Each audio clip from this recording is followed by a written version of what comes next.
Hi అండి, నా పేరు యాక్టివ్ శ్రీదేవి.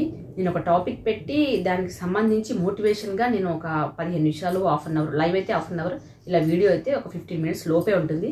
మీ ఫ్రీ టైంలో చూడండి. కొత్త వాళ్ళు ఏమైనా ఉన్నారంటే నా ఛానల్ని నచ్చితే సబ్స్క్రైబ్ చేసుకోండి. ఇక ఈరోజు టాపిక్ వచ్చి మౌనం. మౌనంగా ఉండడం వల్ల మనకి ఎన్నో లాభాలు ఉన్నాయండి.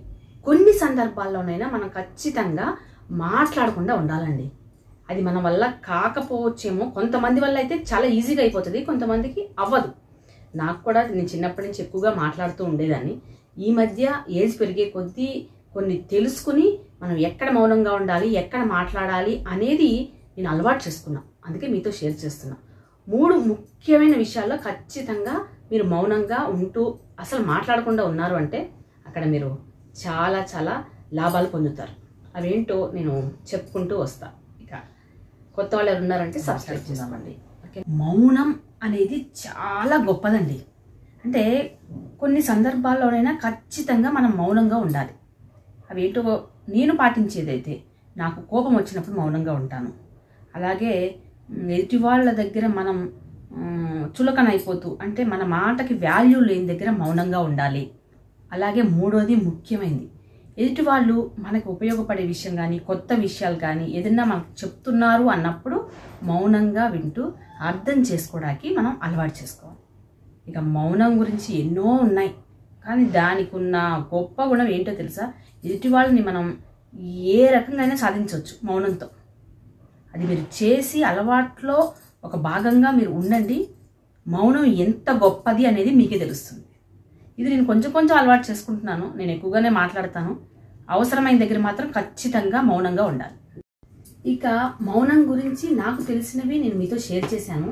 కొంచెం బయటికి వెళ్ళాలి అంటే బాబా గుడికి ప్రతి గురువారం నేను వెళ్తూ ఉంటాను. అది కూడా మీతో ఎందుకు షేర్ చేస్తున్నానంటే, మనకి ప్రశాంతత, అలాగే ఒక మనశ్శాంతి కొన్ని విషయాల్లో, కొన్ని పనులు చేసేటప్పుడు మనకి కలుగుతుందండి. అవి మీకు ఏ విషయంలో మీరు చేస్తూ ఉంటారో, మీకు ఏ విషయంలో అలా కలుగుతుందో అవి ఖచ్చితంగా చేస్తూ ఉండండి.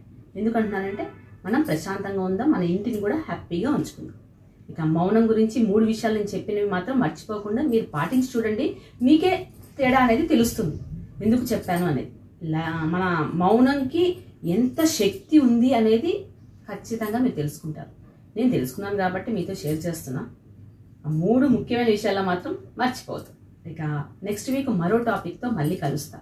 ఇక ఆ టైంను బట్టి వీడియో అయినా ఉండొచ్చు, లైవ్ అయినా ఉండొచ్చు. ఓకేనా ఫ్రెండ్స్? మా ఛానల్ నచ్చితే తప్పకుండా సబ్స్క్రైబ్ చేసుకోండి.